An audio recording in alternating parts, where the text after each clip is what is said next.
In the last video, we have discussed about glycogenolysis, which means breaking down of glycogen for production of glucose. There we have seen that either the glucose later enters glycolysis or the intermediate glucose 6-phosphate directly enters glycolysis. Today I will discuss about the metabolic cycle, glycolysis, which is very important for your exam too. Glycolysis and Krebs, these two are very important for HS, okay, and urea cycle is also important. Glycolysis, here again from the term or from the name we can understand it is breaking down. That means it is also a catabolic metabolic cycle or a catabolic metabolism like glycogenolysis.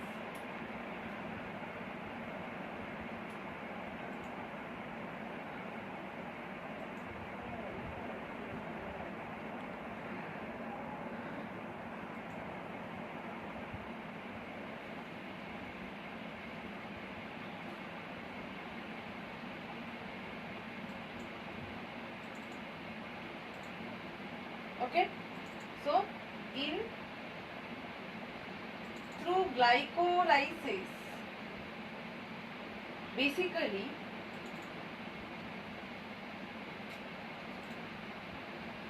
both glucose and glycogen is converted to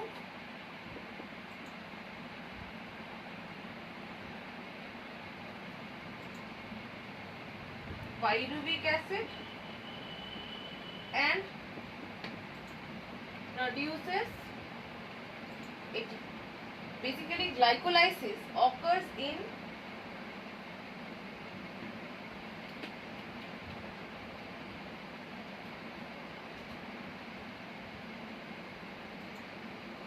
muscle.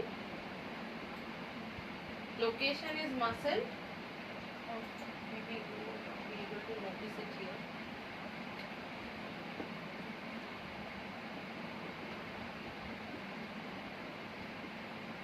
And cellular location means, muscle means location of the organ or area of our body, and cellular location means inside the cell where it happens, in cytoplasm majorly.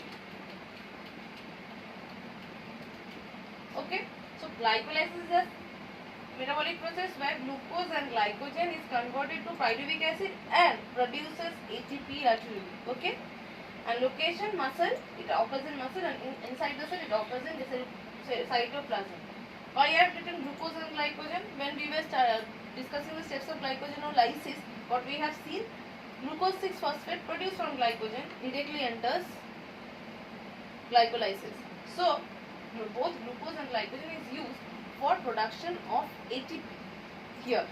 Okay, hope these points are clear to you. Now I will move to the steps of glycolysis.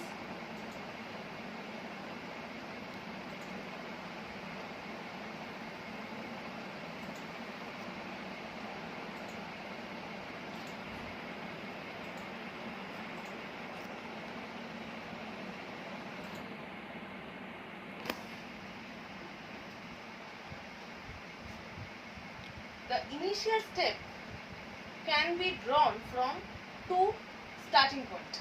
Either we can start the cycle from glycogen or we can start the cycle from glucose. Why from glycogen? Because glycogen will give rise to glucose 6-phosphate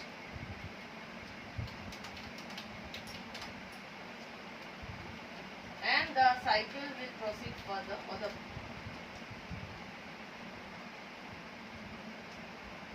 pathway will proceed further, or the glucose produced as a result of glycogenolysis can enter glycolysis.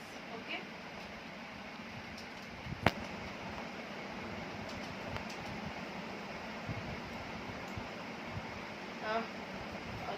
little more correction will be here. Glycogen will be converted to glucose 1-phosphate, then 6-phosphate. Basically, I am repeating the steps of glycogenolysis. Glycogen was initially converted to glucose 1-phosphate, and glucose 1-phosphate was converted to glucose 6-phosphate.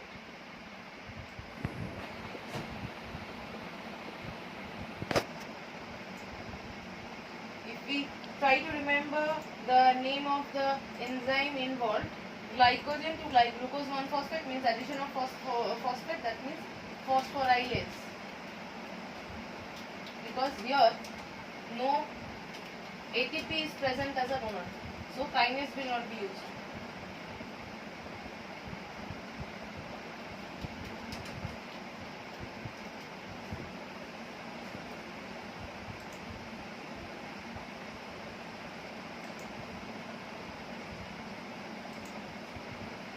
Okay, for glucose 1-phosphate to glucose 6-phosphate, again the enzyme involved is mutase. To be specific,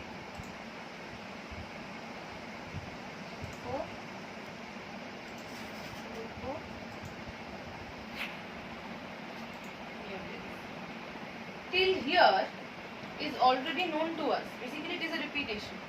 But at the end of glycogen, we got a considerable amount of glucose. That glucose can also be a initiation point for glycolysis. Now, when we are writing down the steps of glycolysis, it is very much necessary to mention reversible and irreversible steps properly. This is an reversible steps, means metabolism can be controlled from here. When body does not need energy, then from here the metabolic cycle will turn backwards, and again glycogen will be produced so that it can be stored. Similarly, if it is going upward and suddenly body realizes there is a drop in energy level, then it can again turn downwards and it can be used for production of energy further in glycolysis. Okay. Similarly, this step is also reversible. Why? Because if body does not need energy, glucose 6-phosphate will be converted to glucose, which will be used for other purposes like production of fat, conversion of to fatty acid and all. So glucose 6-phosphate.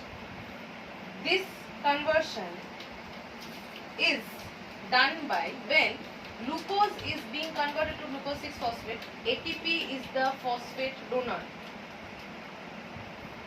Because glucose becomes 6-phosphate, that means phosphate will be added to 6th position.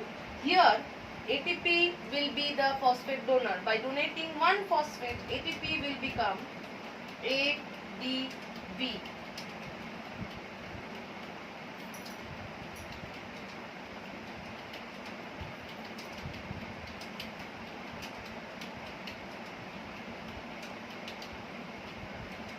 ATP will become ADP.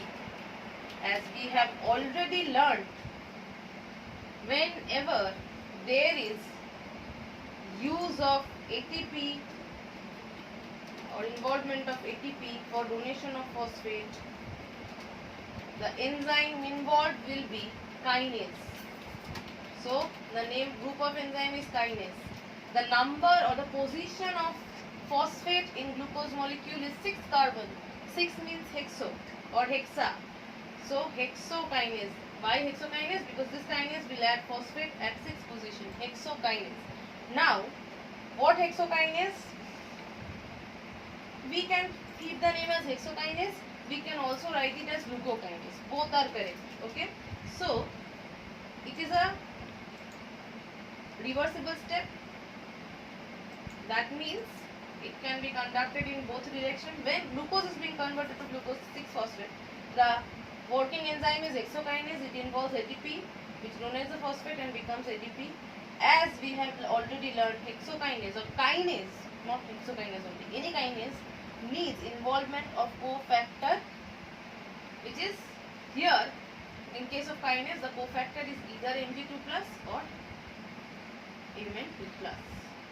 Okay, when the opposite thing happens, that means body does not need energy, it needs glucose for other purpose, for production of new molecules like fatty acid or any other thing, then glucose phosphate will be converted to glucose. That means phosphate will be released, right?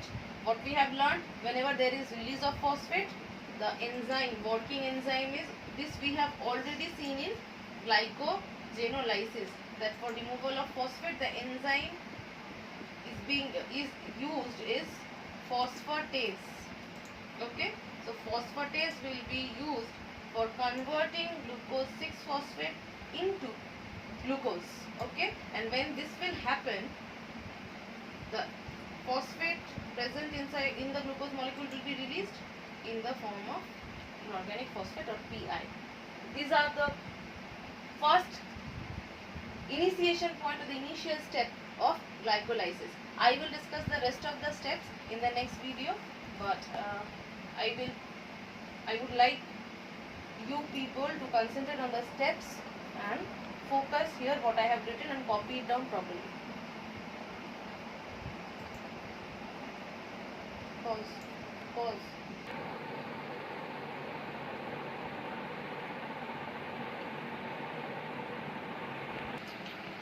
So I will be back with the rest of the steps in the next video. Thank you.